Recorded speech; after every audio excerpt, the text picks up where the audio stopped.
Samantala, alamin na natin ang sitwasyon sa MRT ngayong Wednesday morning. Nasa North Avenue Station si Athena Imperial. Athena.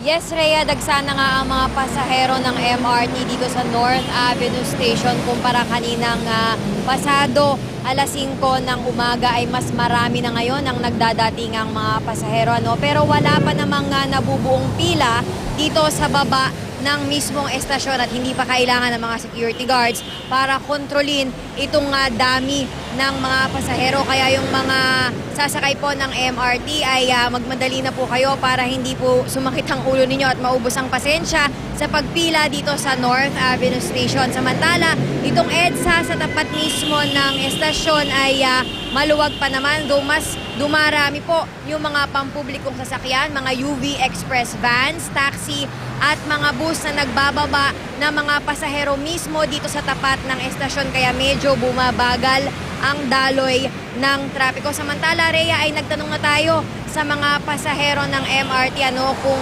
sang-ayon ba sila sa extension ng operating hours nitong MRT at halos lahat sa kanila ay sang-ayon dito para hindi naman daw mahirapan yung mga commuters na gabi kung mamili para sa Christmas season.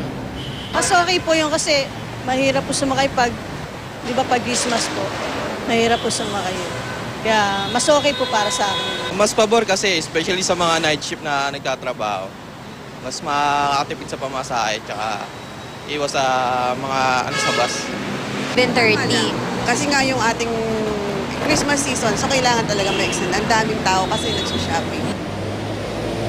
At yan muna, Rhea, ang pinakahuling balita mula rito sa Quezon City. Maraming salamat, Athena Imperial.